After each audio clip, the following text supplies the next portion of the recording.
You can't fake it. Yeah. Well, that's also true with me. I also have trouble faking it. So. Yeah, we can't fake it.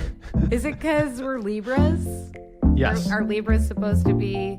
I think we disproved this whole astrological sign thing on the previous episode, but yes, that's why.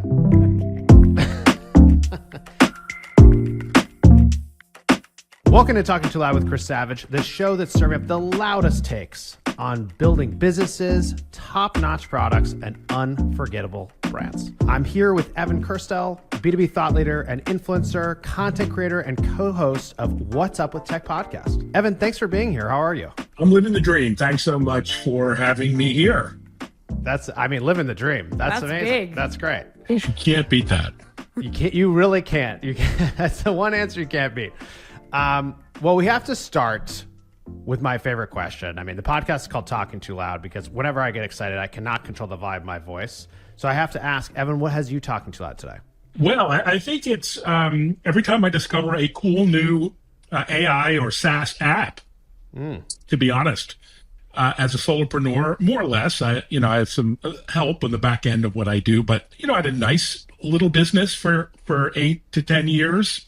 And then Gen AI came along, and I have just an extraordinary business. And it's all thanks to an amazing collection of these third-party apps and tools. And I actually get really excited when I discover something new. So that's kind of my geek perspective on what excites me. Well, it doesn't sound geeky here. So let's go deeper. So tell me, your business was changed so much. What was the change? What happened? Well, it was a pretty inside baseball industry insider kind of business around thought leadership and mostly writing and tweeting and posting about the industries I'm active in. Mm-hmm. So, enterprise IT and tech, enterprise tech and mobility, wireless, IoT, 5G, very techie, B2B in there kind of things. Stuff. Yeah.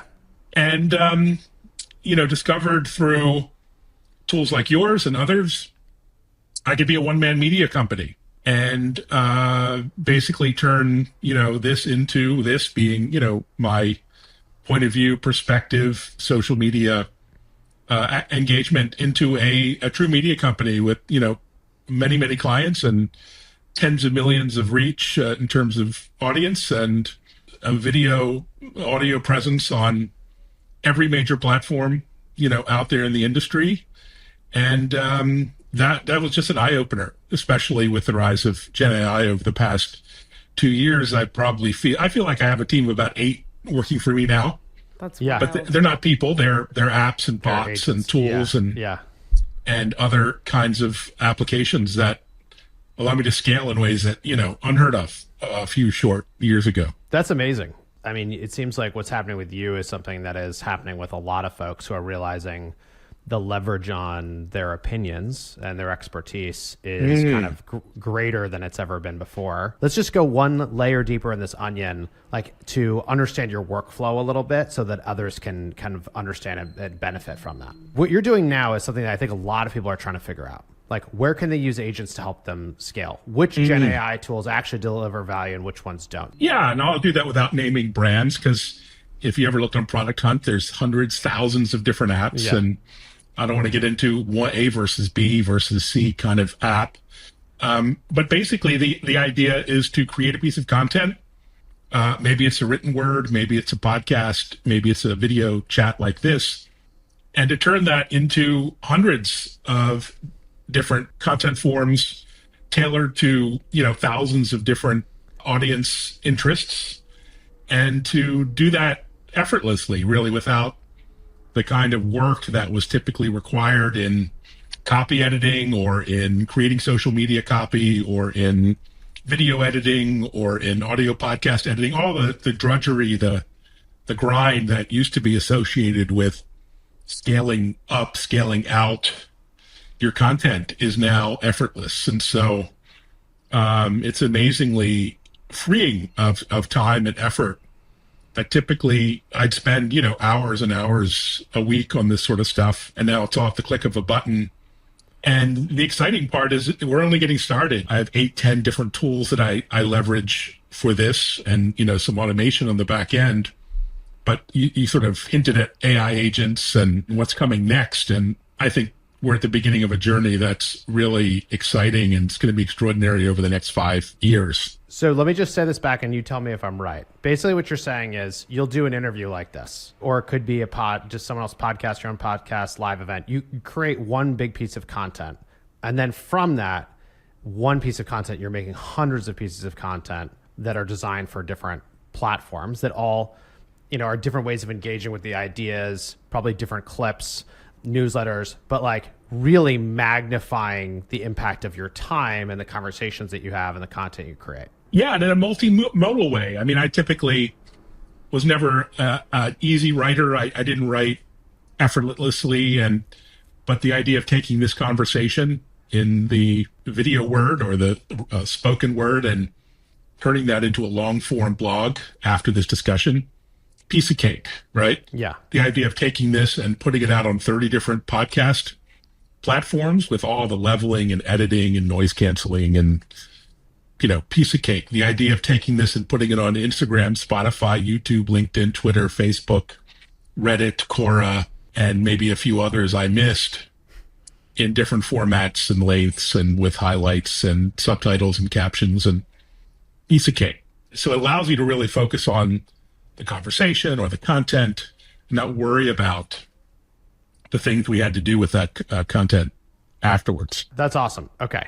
And then what that means for the conversation is different, I think, right? Because if you know that you can make so many assets from one conversation, how has that changed how you go into the conversations that you have? I'm not having to think about, formats and all the minutia of tech, and really just think about the content and the conversation and focus on that. It also allows me to scale in a way you couldn't. I mean, how many of us have done, amazing interviews or recorded long form conversations or taking great photos, and you just don't have the time to do anything with them, right? They sort of sit and fester. That changes all of that. So it's tremendously liberating in terms of the time and effort saved and creativity. I can create not just a blog, but social copy, social content with different points of view and perspective. Google LLM, Google's Notepad, I can, create a podcast of robots talking about the content I just created. Have you done that yet? I haven't, but I'm watching with interest as it evolves. So I've used one particular tool to create a virtual bot of myself, the way I speak, my intonation, my voice, my likeness. So it can basically read a blog or discuss a topic for me and publish that as a sort of AI avatar. So things that are just, almost science fiction like are now in the realm of possibility. As you look through all of these different tools and options for how to scale yourself, how do you decide which ones are worth spending your time on, which ones you shouldn't? Because there's so much promise. I feel like there's a lot of over-promising in AI and under-delivering, but there are some tools that are really delivering. So like, how do you find your way through that? Yeah, it really is listening to other thought leaders out there and experimenting with tools that they recommend. And honestly, it's trial and error. It's discovery. It's learning. It's getting your hands dirty. Too many people are just sort of reading the Wall Street Journal headlines and not getting hands-on with these platforms, these tools personally, and they're sort of just, mailing it in. This is not a time or an era of just reading. It is doing, it really is getting your hands dirty with the tools and figuring the stuff out, kind of like in the early days of the folks who programmed, who actually learned or taught themselves to write code, were the ones who created the opportunities, and they did it through learning how to program. Now it's sort of learning how to leverage the tools, which are in many cases like no code, even like low code, no code, to the point you don't have to be a programmer, but you do have to put the time and effort in. It's not obvious how all of this stuff works. Yeah, I think about that a lot too, of how quickly you adopt and try this stuff out. We had a guest on the show, must have been in like 2022, I think, and we were talking about NFCs at the time and just like how quickly the people, like if this is a trend that's going to take off, this is David Cancel who had started Drift, like how quickly a trend is going to take off if you're actually just a month or two in front of everybody else, like you become the expert. And then I feel like the AI revolution has occurred, and it seems exactly the same. As like, if you can actually play with the stuff yourself and actually try to see what works and get an edge, like it doesn't take that much to become the expert in the space, right? Like it can happen.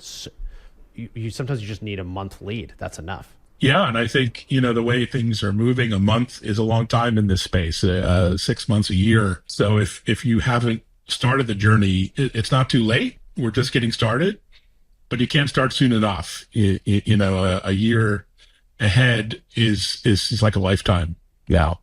What do you think is going to happen to just like comms in general and marketing based on all this change? Like, what is your gut instinct as someone who uses this every day? Like, what's going to happen? Well, I think there's going to be a big gap, just like we see big tech have taken the lead in almost every category, the Magnificent Seven, the Apple, Google, Microsoft, Facebooks of the world. The folks who master these tools, it's going to be a tremendous advantage in scale and performance and personalization, revenue. And there's going to be a gulf between those who have sort of haves and have nots. And I think it's going to disrupt a lot of people who are too comfortable, with the way things are done or have always been done versus folks who've taken a fresh, new approach. Let's go into building an audience. So you have a huge social media presence from LinkedIn to YouTube, all over the place. What was your strategy like when you started out? And does your strategy look any different today? Yeah, it's also a question of being in early. There are shortcuts, but there are no real shortcuts. 15 years ago, starting on LinkedIn and Twitter and other platforms, gives you a head start. And so just like these AI tools, if you build a familiarity with them, you'll have a head start over your peers and competition and what have you. And so I think, it does require a bit of a personal obsession. This isn't like a 9-to-5 job where, you're at work and you can do this stuff on your own time. This is the kind of thing you want to do evenings and weekends for quote unquote fun. So, social media was always a personal obsession. Well, before I started out, even as a solopreneur, it was something I was doing, just for the pure dopamine and adrenaline rush of engagement and creating an audience. And that dopamine, that'll get you. Yeah. So I think you have to have a passion for it and, to have patience. Do you have any advice for people who have a unique point of view and want to start today? Like, I know it's not the beginning of a lot of these platforms, but it's the beginning of like the Gen AI revolution, I would say. Is there any advice you'd say for somebody starting today that you think that they should do that'd be different than what you did? Yeah, I'd say, dive in and, find a, something that you've always wanted to do and find the relevant tools and start doing it. There are many people who are incredibly creative, who can't draw and maybe aren't artists, but can express their creativity with these tools. And that's been really fun as well with, all of the creative art and image creation tools. So I think you have to, put on your learning cap and, treat it like a child would treat something new, just really find a niche or an area that it excites or intrigues you and look at what people are doing with AI in that arena. And even if you're a professional, I mean, there are lawyers leveraging AI now. There are dentists using the latest AI and dental tech in their practices. There are artists who, have actually embraced AI and to make themselves, more interesting and different. Photographers who are merging their interest in photography while leveraging AI platforms. And so whatever your interests, hobbies, passions, see if there's technology that will intersect with that. I mean, even Steve Jobs always talked about Apple as being at the intersection of the humanities and AI. This is no longer just a geek's paradise, right? Where I talked about programming in the old days, whatever your interest, background, profession, there's a way to incorporate tech into your pursuit. Yeah. It's funny. I was at an event the other day. It was about the future and what the next 10 years are going to be like. And one of the things that we were talking about was the fact that, the most scalable things basically or some of them, I'll say some of the most scalable things a human being can do is like, you can write software, you write it once, used basically infinity times, or make content. And the content is made once, then can be seen. It doesn't matter how many times it's seen, right? But up until very recently, both these endeavors were isolated to a small number of people who were like experts. And it seems like what's happening now is just that's all going to change in the next 10 years. And like, if you have a great idea, you can do it. Like, there's no more, do I need to find a technical co-founder? You may need to find a technical co-founder if you're going to support an ecosystem. If you're going to scale a thing, like maybe you do, I don't know. Or you want to make content, you won't have to find a video producer. You're going to be able to make something yourself and make it look really amazing. And I think these are pretty shocking changes. And also like pretty exciting, right? Because like it's not going to be gatekept anymore about who you know. It's actually going to be just your own creativity will probably end up being the governor for folks. And so it's interesting to me at the moment that we're seeing like folks like you. There's some people who are really figuring this out and really figuring out how to scale their impact. And there's a lot of people who are just sitting on the sidelines, not even sure what to do yet. And so it is if anything, I hope if you're watching and you're considering at all getting into the game, that you start getting in the game soon, because it does feel like there's still enormous amounts of opportunity today, but over time, if this is correct, we're all going to end up with more competition. Yeah, and I think that applies especially to, Main Street, whatever town you live in. Yeah. Go walk down Main Street. How many of the shop owners or small business or insurance agents or those dentists, I mean, how many of them are using AI in their business or in their practice or even experimenting? Probably very, very few. I think there's so much opportunity for the average middle America business person to kind of learn this stuff and to get ahead in so many ways, whether it's marketing or customer acquisition or, creating a flyer for your customer, whatever it might be. I don't think that part of, America has really woken up to the possibilities. Yeah, and I think it's interesting because it's also, in a lot of places, it's like what we're saying is you can get massive efficiency or do something that you couldn't do before, like, basically punch outside of your weight class. And I don't know if you've heard this idea too, but I've heard this idea thrown out there that like, let's say you have software that can make like a really incredible accounting software. Do you sell everyone the accounting software, or do the accountants actually embrace it themselves and have firms which can be 10 times cheaper than other firms or do 10 times as much to the same number of people? And so, because we're so used to human beings paying for these services, do you actually just keep paying for the service the same way you are, but you're getting tremendously more value out of it? It's a very interesting question. I don't know. Do you have an idea of where things will land there? I think it can be a continuum. I think there will be many people, including large enterprises, who will start building their own software, and it'll be a problem for many companies who are used to selling shrink-wrapped, packaged or SaaS, applications to them, and that's going to be a big change. And it'll be a big change for people like me, small business owners who can suddenly scale in ways that, were unimaginable. So it's any and all of these scenarios will come to fruition. Yeah. Which is kind of exciting and chaotic at the same time. Yeah, I guess that's how we remake the economy, is all these changes happen at once. It is also interesting if you think about like pre-industrial revolution, everyone had like a trade, right? Everyone did their thing. And they were, it was limited to your town, probably, like people you could walk to or close by. But like I might make caps and Sylvie might, grow corn, and you might. Why? Because you like corn. And I didn't get to corn. Evan yet. Yeah. Of course. I'm going to say Evan was a blacksmith. I could see that actually. And so, and then we would trade with each other and figure it out, but everyone had their own thing. No corn And then for you, we've had Savage. this industrial revolution. Everyone's a part of a big thing. And it kind of seems like we might go back to something where everyone can have their own thing again. I think it's already happening, but like even in a more extreme degree, right? Like if you can get your wares out like on the internet instead of in the local town square, you can have a very niche product that can get to millions of people And it probably ends up being even more hyper specific. I don't know. I wonder if Yeah, I'll end up and with I something think like that. what comes along with that is a lot of creative destruction, though, and so we need to Yes. prepare ourselves. And there are no blacksmiths. I haven't seen a blacksmith, sign on the street in a long time, nor have I seen many farmers growing corn, except for like the giants, Monsanto and others. Yes.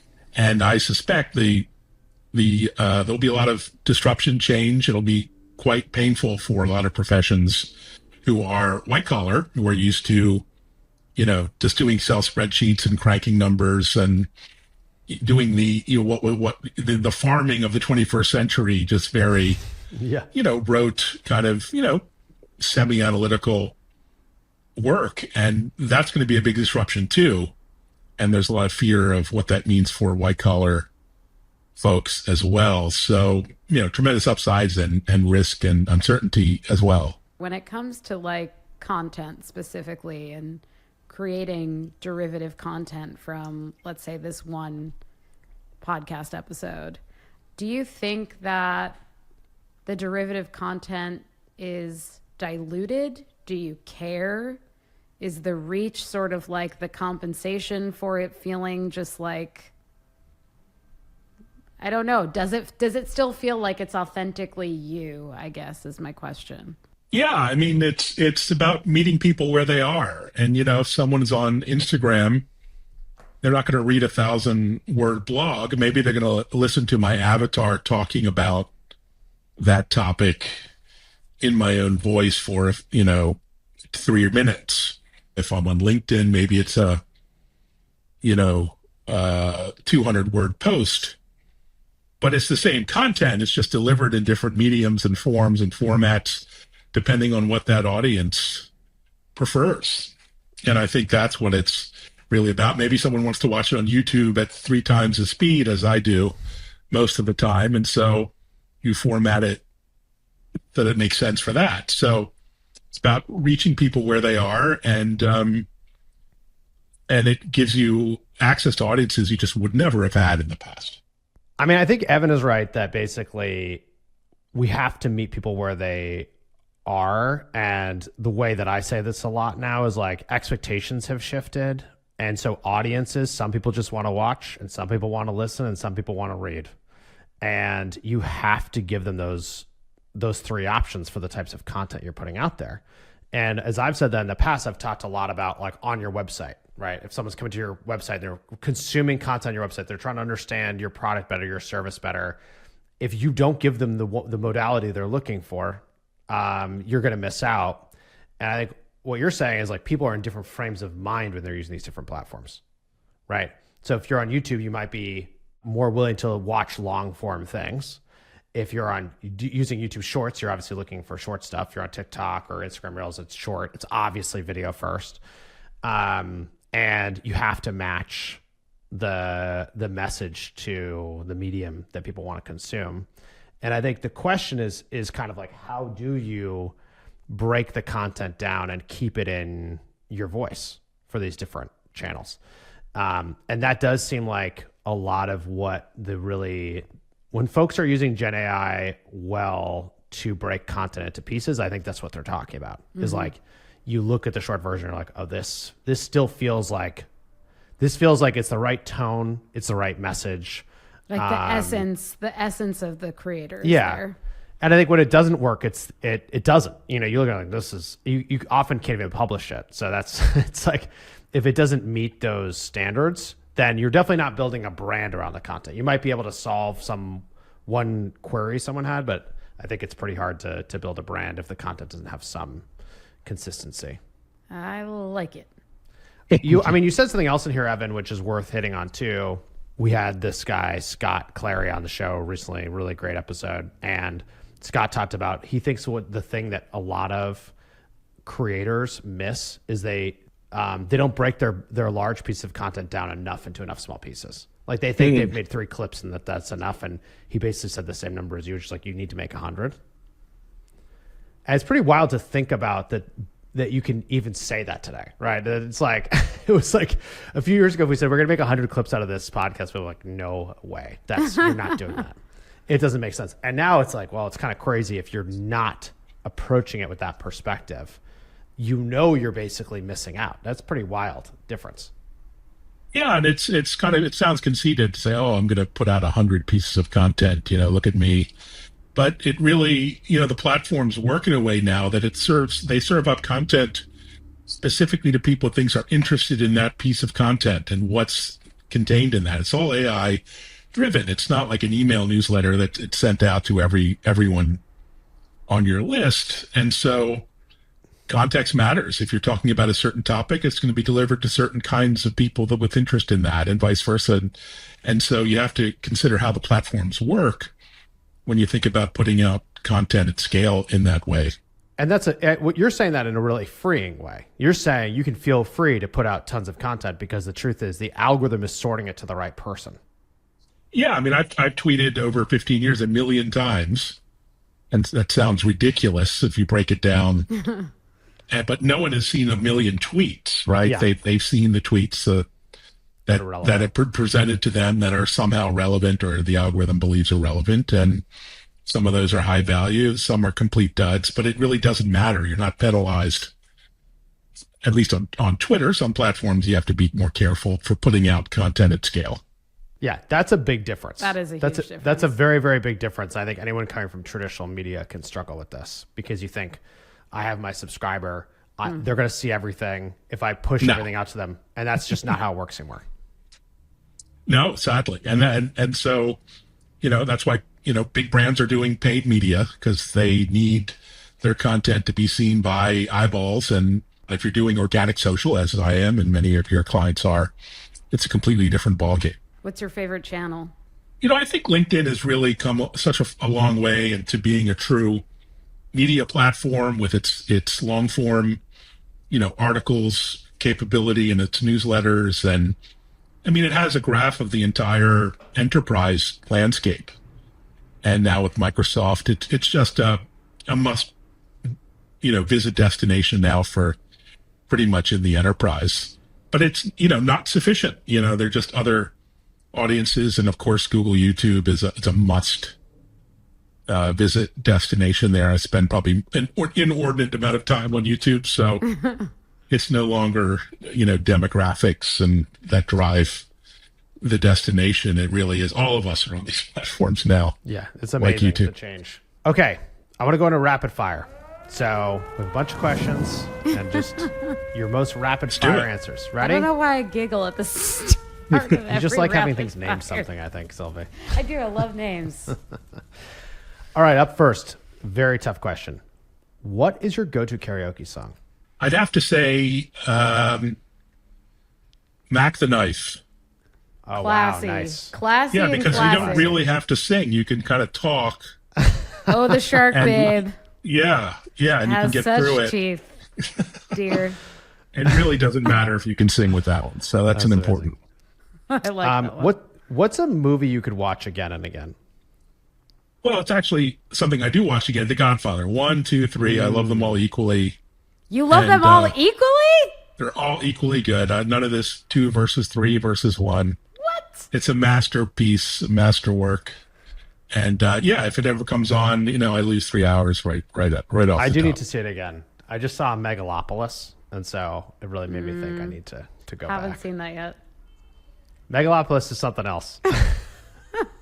I'm not sure if that's good or bad, but let's no spoiler alerts. No It was spoilers a here. diplomatic answer. It was a Very diplomatic diplomatic. answer. What's the best book you've read this year?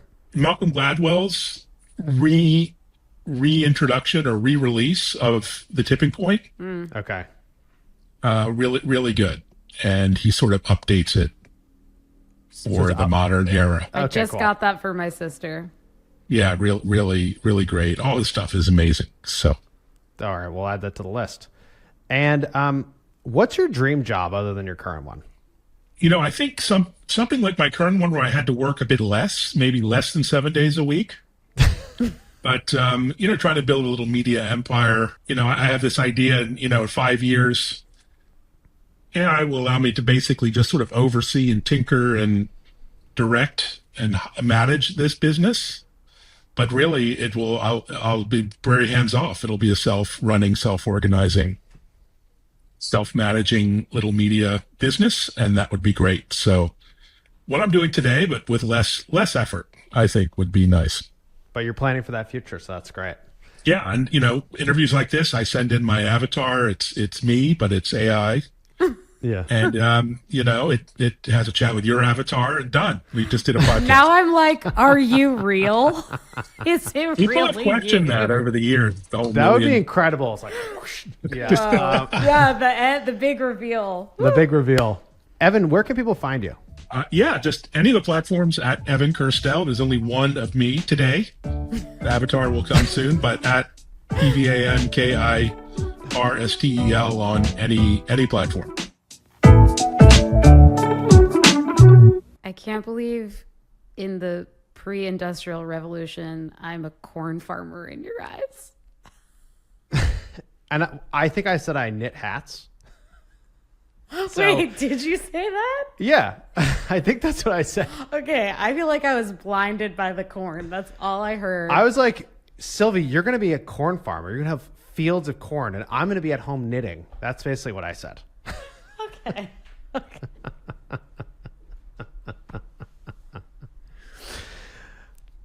I don't know why I love concepts like this, where it's like, take something from the past, and then like, how does this new thing that's happening is going to shape things to look like something that was long. I think it makes me feel more calm, because it's like, oh, well, we obviously got through that, and that maybe there were parts of that were really great. Yeah. And now we get to do it again, It's way less abstract.